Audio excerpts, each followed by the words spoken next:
Vamos a leer el capítulo 17 de Génesis, los versículos 3 y 4, que dicen: Entonces Abraham se postró sobre su rostro, y Dios habló con él, diciendo: He aquí mi pacto es contigo, y serás padre de muchedumbre de gentes. Serás el padre de muchas naciones. Piense usted en esto. Por unos 4000 años ha habido dos grandes líneas que proceden de Abraham. Hay la línea de Ismael y también la línea de Isaac. Ya ha habido millones de cada una de estas líneas. Luego se añaden a estas la descendencia espiritual de Abraham.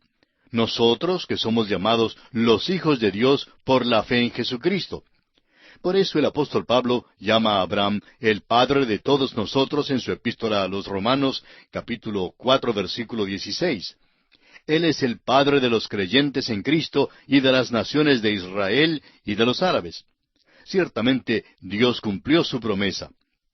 Dijo hace más de 4000 años que Abraham sería el padre de muchas naciones, y así ha sido. Ahora el versículo 5 dice: Y no se llamará más tu nombre Abraham, sino que será tu nombre Abraham, porque te he puesto por padre de muchedumbre de gentes. Abraham, como dijimos en nuestro programa anterior, significa padre enaltecido, o padre de la altura. Podríamos decir padre exaltado. Y Abraham significa padre de una multitud. Permítanos ahora ilustrar algo de la fe de este hombre Abraham. Supóngase usted que una mañana Abraham y Sarai se levantan y están trabajando en la hacienda cuando unos mercaderes llegan del desierto. Se paran en el pequeño oasis allí en el manantial de Hebrón para sacar agua del pozo. Mientras viajan desde el norte en su camino hacia Egipto, le piden agua para ellos mismos y para los camellos, y Abraham sale para recibirlos. Debemos recordar que había un gran número de personas que eran hospitalarias en aquellos días. Es muy interesante que hablemos de los cavernícolas de años atrás y cuán terribles eran ellos. Pero en aquellos días no le era posible a ningún extranjero viajar por el país sin que alguien le abriera su casa para hospedarle. Si usted va a alguna de nuestras grandes ciudades como extranjero, sin conocer a nadie, amigo oyente, le será muy difícil encontrar quien le abra su casa para darle hospedaje. Hay muchos cristianos por allí, pero nuestra cultura es completamente diferente hoy. Nos hace falta la hospitalidad que se conocía en aquel entonces. Pues bien, Abraham sale a recibirlos y les dice que se sirvan del agua y les da de comer a los animales. Luego les dice: ¿Gustan quedarse un rato?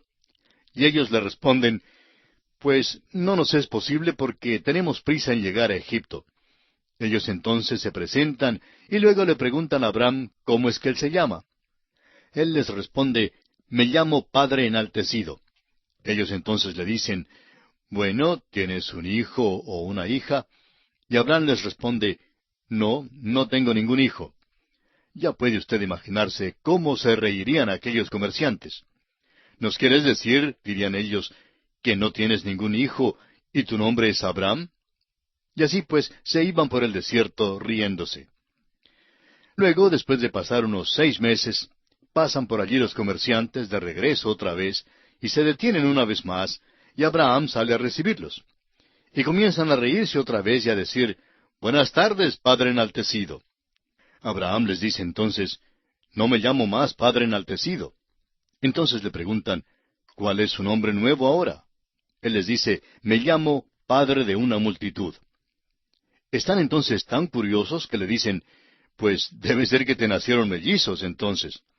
Abraham les dice que todavía no tiene ningún hijo, y ya puede usted imaginarse cómo se reirían en esta ocasión. Tal vez dicen: Cuán ridículo es este hombre, he aquí que él es padre antes que tenga hijos. Pero piense usted en la fe de este hombre Abraham. Y después de 4000 años, usted y yo ya no nos reímos porque estamos convencidos que Dios cumplió su promesa, que Dios le hizo padre de muchas naciones, y todavía su nombre es Abraham, el padre de una multitud.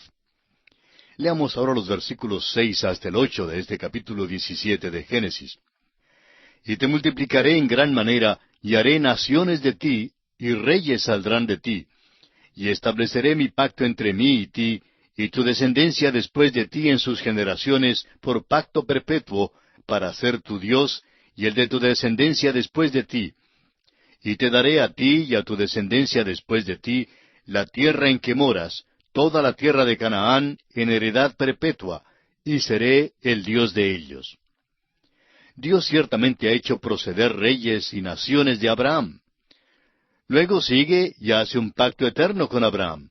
Es eterno y quiere decir que todavía sirve para el día de hoy en que vivimos. Porque Dios ha prometido a usted y a mí, amigo oyente, un pacto eterno si estamos dispuestos a confiar en Cristo Jesús.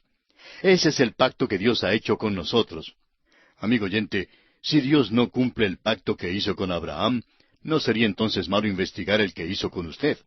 Pero Dios cumplirá el suyo, y también el que hizo con Abraham. Fíjese usted que Dios dice, pondré, estableceré, multiplicaré. El pacto que Dios hará es un pacto eterno. No puede ser violado. No es un pacto que se acaba. Dios no les ha arrendado esa tierra por 99 años. Dios se las ha dado en posesión eterna. A través de la historia, ellos han estado en aquella tierra en 3 ocasiones. La tierra es de ellos, pero lo importante es que la ocupan solo bajo ciertas condiciones. Dios, en primer lugar, les envió a la tierra de Egipto y estuvieron esparcidos allí. Allí fue donde llegaron a constituirse en una nación. Bajaron a Egipto como una familia de unas 70 personas y salieron de allá como una nación de 1,5 millones de personas o más. Luego estuvieron desalojados de la tierra en la cautividad babilónica porque participaron de la idolatría y no guardaron un testimonio limpio para con Dios. Fueron traídos de vuelta a la tierra y fueron esparcidos una vez más en el año 70 de nuestra era, después de haber rechazado a su Mesías. En la actualidad no han regresado totalmente aún. Dios predijo que serían expulsados de la tierra 3 veces y dijo que estarían de vuelta 3 veces. Bueno, han estado de vuelta solo 2 veces. Cuando regresen la próxima vez, quiere decir que nunca jamás saldrán de ella. Esto sucederá cuando tenga lugar el milenio, cuando Dios los recoja y los traiga de vuelta a la tierra. No consideramos que el presente regreso a la tierra sea un cumplimiento. Más bien consideramos que cualquier persona que haga esa declaración trata de hacer algo sensacional. Y hay tanto sensacionalismo en nuestros estudios de la profecía hoy día. Hay un intento demasiado grande de hacer todo muy sensacional. Es suficiente sensacional si se lo toma tal como es. Lo importante es que no agreguemos algo a las promesas de Dios y que no añadamos cosas que Él no ha dicho. Leamos ahora los versículos 9 y 10 de este capítulo 17 de Génesis. Dijo de nuevo Dios a Abraham, en cuanto a ti, guardarás mi pacto, tú y tu descendencia después de ti por sus generaciones. Este es mi pacto que guardaréis entre mí y vosotros y tu descendencia después de ti. Será circuncidado todo varón de entre vosotros. La circuncisión es la señal de aquel pacto, y no se lleva a cabo este rito para hacerse miembro del pacto. Ellos lo llevaron a cabo porque hicieron un pacto con Dios, y eso es lo que constituye la diferencia. Es la misma relación para el creyente hoy día con respecto a las buenas obras. El creyente no hace las buenas obras para ser salvo. El creyente hace las buenas obras porque ya ha sido salvo. Un pastor cuenta que cuando era niño y se marchó del hogar, se encontró en muchos apuros. Lo que le mantuvo alejado de llegar a ser un renegado por completo fue el recuerdo de su padre. Decía él, porque soy hijo de mi papá, no voy a hacer esto y no voy a entrar en aquel lugar. Se refrenó por esa razón. Ahora dice él, no llegué a ser hijo de mi padre al refrenarme de hacer ciertas cosas. Ya era hijo de mi padre. Fue por ser su hijo precisamente que me abstuve de ciertas cosas. La señal del pacto, pues, es la circuncisión. No fue la circuncisión la que le puso bajo el pacto. La circuncisión fue solamente la evidencia del pacto, la señal del pacto. Ahora el versículo 12 de este capítulo 17 de Génesis dice, y de edad de 8 días será circuncidado todo varón entre vosotros por vuestras generaciones, el nacido en casa y el comprado por dinero a cualquier extranjero que no fuere de tu linaje. ¿Se fija usted cuán escrupulosamente se relata todo respecto al nacimiento de Cristo? Toda la ley fue cumplida con respecto al nacimiento de este pequeño bebé. Fue hijo de Abraham y fue hijo de David. Fue de aquel linaje. Y así en el 8º día fue circuncidado. El apóstol Pablo nos dice que Cristo fue nacido bajo la ley. Ahora el versículo 13 de Génesis capítulo 17 dice, debe ser circuncidado el nacido en tu casa y el comprado por tu dinero, y estará mi pacto en vuestra carne por pacto perpetuo. Esta fue la señal. No se circuncidaban para obtener el pacto. Dios ya lo había hecho por ellos. Y esperamos que usted, amigo oyente, comprenda esto. Es importante que lo vea porque lo mismo es verdad hoy día. Hay muchísimas personas que creen que por hacerse miembros de la iglesia o por bautizarse se salvan. Pero no es así, amigo oyente. Estas cosas no salvan a nadie. Ahora, si usted es salvo, creemos que hará ambas cosas. Creemos que se hará miembro de alguna iglesia y creemos que llegará a bautizarse. Pero no hará estas cosas para llegar a ser salvo. Hay que empezar la casa por el piso y no por el tejado. En efecto, en el pensar de muchas personas, realmente comienzan a edificar la casa por el tejado. Leyendo ahora el versículo 14 de este capítulo 17 de Génesis, encontramos, y el varón incircunciso, el que no hubiere circuncidado la carne de su prepucio, aquella persona será cortada de su pueblo, ha violado mi pacto. Había aquellos en Israel que desobedecieron el mandamiento de ser circuncidado. Y veremos que casi toda la nación desobedeció este pacto cuando salieron de la tierra de Egipto. Pero esto afectó al pacto. Significaba que el individuo estaría excluido. Ningún individuo ni grupo podía destruir este pacto con la nación. Dios lo hizo con Abraham y con su descendencia, y es un pacto eterno. Cuando el hombre viola el pacto, se excluye, pero el pacto queda. ¡Cuán maravilloso es esto! Veamos ahora cómo Dios cambia el nombre de Sarai a Sara y promete que le nacerá un hijo. Leamos los versículos 15 y 16. Dijo también Dios a Abraham, a Sarai tu mujer no la llamarás Sarai, mas Sara será su nombre, y la bendeciré, y también te daré de ella hijo, sí, la bendeciré, y vendrá a ser madre de naciones, reyes de pueblos vendrán de ella. Si es que el viejo Abraham va a ser el padre de naciones, pues Sara será la madre de naciones. El versículo 17 dice, entonces Abraham se postró sobre su rostro y se rió, y dijo en su corazón, ¿a hombre de 100 años ha de nacer hijo? ¿Y Sara, ya de 90 años, ha de concebir? El viejo Abraham simplemente se reía. Ahora, no es la risa de la incredulidad. Creemos que es la risa de pura alegría que algo así como esto iba a suceder. Usted sabe que de vez en cuando en nuestra vida Dios hace algo por nosotros que es simplemente maravilloso. Quizá usted mismo ha tenido aquella experiencia que le causó simplemente risa. No podía menos que reírse en cuanto a ella. Este hombre Abraham nunca soñaba que esto jamás pudiera pasar. Siéntese usted en la silla de él y se dará cuenta que esto es algo sin ejemplo, sin precedente. Hubo la muerte de la matriz de Sara y en efecto Abraham estaba también como muerto.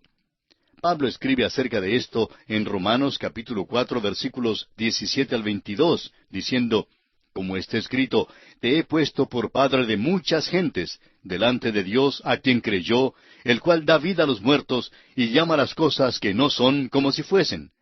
Él creyó en esperanza contra esperanza para llegar a ser padre de muchas gentes, conforme a lo que se le había dicho, así será tu descendencia.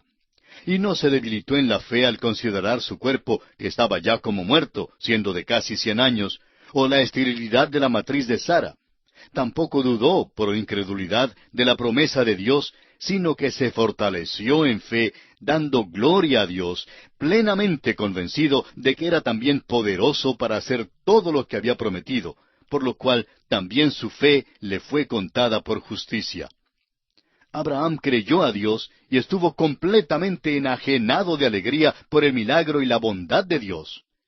Pero de golpe le llega una reflexión y es como una flecha que entra en su corazón. ¿Sabe usted lo que es? Abraham piensa en un niño, y aquel es Ismael. Y en este capítulo 17 de Génesis, los versículos 18 y 19, Abraham habla con Dios. Y dijo Abraham a Dios, ojalá Ismael viva delante de ti. Respondió Dios, ciertamente Sara tu mujer te dará a luz un hijo, y llamará su nombre Isaac. Y confirmaré mi pacto con él como pacto perpetuo para sus descendientes después de él. Ahora Abraham dice, oh Señor, este niño se ha criado en mi hogar. Porque note usted que está muy apegado a él. Ismael tenía 14 años cuando Abraham la despidió, y no creemos que Abraham jamás le volviera a ver. Quedó acongojado por haberlo despedido. Amigo oyente, no importa lo que creamos acerca de Ismael. Fue hijo de Abraham, y Abraham amaba a su hijo, y esto fue una angustia grande tener que entregarlo. Opinamos que debe haber reflexionado muchas veces diciéndose, cometí un gran error en tomarme a Agar. Aquel fue su pecado y le afectó no solamente a él, amigo oyente, sino también a aquella tierra en que vivió, y le afecta todavía hoy en día. Ha habido dificultades en esa tierra desde el principio. ¿Por qué? Porque Abraham pecó.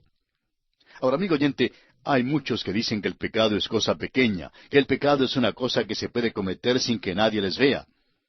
Bueno, el apóstol Pablo dice en su carta a los Gálatas, capítulo 6, versículo 7, no os engañéis, Dios no puede ser burlado, pues todo lo que el hombre sembrare, eso también segará. Existen los frutos del pecado, amigo oyente. Uno no simplemente ciega algo similar, sino exactamente eso. Este hombre Abraham está cegando ahora. Ojalá Ismael viva delante de ti, dice él. Dios le dice que Sara dará a luz un hijo. Y con ello está confirmando en efecto que Ismael no es el hijo de la promesa. Lo que hizo pues Abraham fue malo. No debe decirse nunca pues que Dios aprobó la poligamia. Vemos aquí mismo que en efecto la condena. No da su aprobación a lo que hizo Abraham. Leamos ahora los versículos 20 al 22 del capítulo 17 de Génesis. Y en cuanto a Ismael, también te he oído.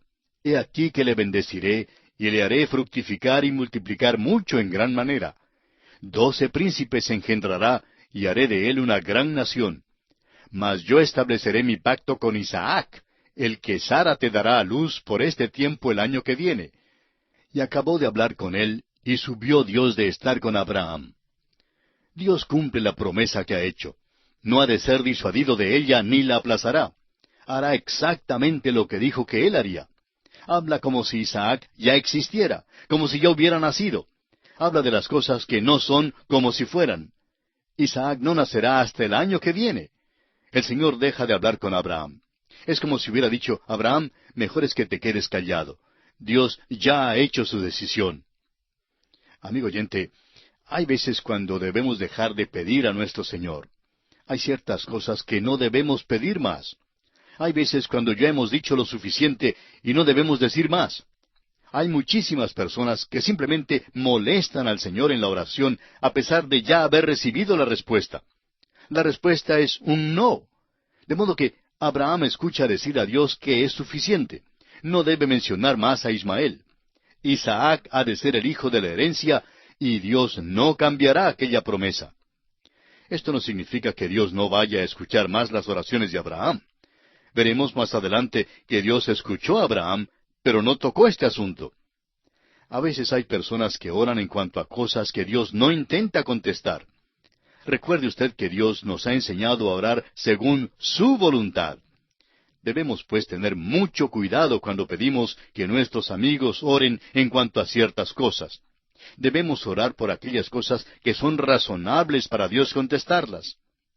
Ahora el versículo 23 nos dice, entonces tomó Abraham a Ismael su hijo, y a todos los siervos nacidos en su casa, y a todos los comprados por su dinero, a todo varón entre los domésticos de la casa de Abraham, y circuncidó la carne del prepucio de ellos en aquel mismo día, como Dios le había dicho.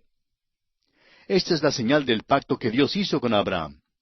Surge la pregunta en cuanto al por qué Ismael fue incluido en el rito de la circuncisión. Bueno, es simplemente porque Dios prometió que también él sería una gran nación. Está incluido en el pacto en este sentido, pero no es él el cual Dios prometió en el principio. No debe ser el padre de aquella nación la cual Dios usará y de la cual vendrá el Mesías. Es muy importante que veamos esto. El Mesías deberá venir de la línea de Isaac. El capítulo 17 concluye de la siguiente manera. Leamos ahora los versículos 24 al 27. Era Abraham de edad de 99 años cuando circuncidó la carne de su prepucio. E Ismael su hijo era de 13 años cuando fue circuncidada la carne de su prepucio. En el mismo día fueron circuncidados Abraham e Ismael su hijo. Y todos los varones de su casa, el siervo nacido en casa y el comprado del extranjero por dinero, fueron circuncidados con él. Estos versículos se explican por sí solos. Y notamos aquí la obediencia de Abraham para dar cumplimiento a la exigencia que Dios había puesto para el cumplimiento de este pacto. Y diremos que tanto él como su hijo Ismael y los demás varones en su casa, como dice el último versículo, el siervo nacido en su casa y el comprado del extranjero por dinero, todos fueron circuncidados junto con Abraham.